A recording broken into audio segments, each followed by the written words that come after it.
السلام عليكم ورحمة الله تعالى وبركاته. مستمعينا الكرام، أحييكم من موقع يافع نيوز وأقدم لحضراتكم حصادا لهذا اليوم. وفي هذا الحصاد: مسلحون مجهولون على متن دراجة نارية يغتالون القيادي بالمقاومة الجنوبية الشيخ مازن العقربي أمام محطة إكسبريس في المنصورة بالعاصمة عدن. مصدر في المقاومة: ما حدث في معسكر اللواء الخامس في صبر بلحج سوء فهم بعد أن تم الاتفاق على استيعاب كل أفراد المقاومة بالمحافظة داخل المعسكر. محافظ محافظة لحج يصدر قرارين بتشكيل لجنتين: الأولى لمعاينة جرحى الحرب، والثانية للإغاثة بالمحافظة. اتحاد طلاب حضرموت يحتفل بتخريج 285 طالب وطالبة من كليات ومعاهد جامعة عدن.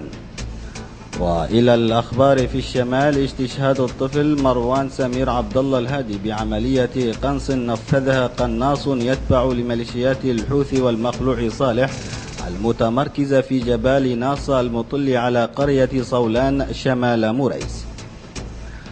مقتل المشرف الأمني لميليشيات صالح والحوثي المدعو أبو طارق مع 3 من مرافقيه بكمين نفذته المقاومة في مديرية الشعر بمحافظة إب.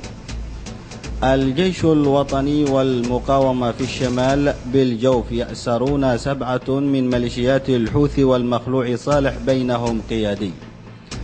في عملية انتقامية، ميليشيات الحوثي والمخلوع صالح تحرق 40 منزلا في مديرية ذباب غرب محافظة تعز.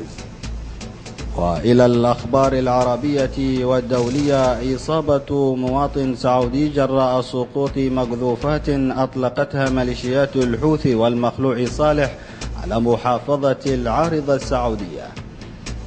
المعارضة السورية توافق على إمكانية التوصل إلى هدنة مؤقتة في إطار وساطة دولية توفر ضمانات بشأن حمل روسيا وإيران على وقف القتال. مجلس التعاون يؤيد قرار السعودية بوقف مساعداتها للبنان عقب المواقف الرسمية للبنان التي تخرج عن الإجماع العربي ولا تنسجم مع عميق العلاقات الخارجية اللبنانية. وإلى الأخبار الاقتصادية: البنك المركزي اليمني يخطر التجار والبنوك بوقف خطوط الائتمان بسعر الصرف الرسمي لاستيراد السكر والأرز، مما قد ينذر بارتفاع سعر المادتين في الأيام المقبلة.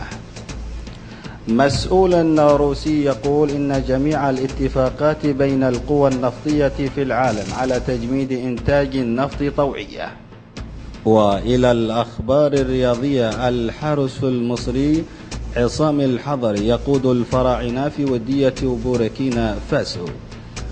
عائلة القاضي الأردنية تشتري نادي بريستول روفرز الإنجليزي المشارك في دور الدرجة الإنجليزية الرابعة لكرة القدم. سقط حامل لقب كأس الاتحاد الإنجليزي لكرة القدم فريق أرسنال في فخ التعادل السلبي أمام نادي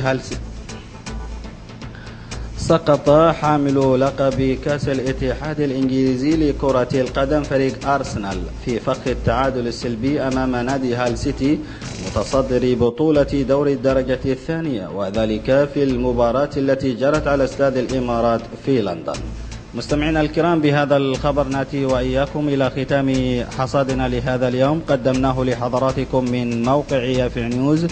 في ختامه تقبلوا تحيات من التحرير الإخباري أديب السيد وعلي محسن، ومن التقديم محمد سالم بحميل، كما هي لكم من الزميل ياسر اليافعي من الإشراف العام، ومن الإخراج أحمد شلبي. دمتم ودام الوطن بألف خير.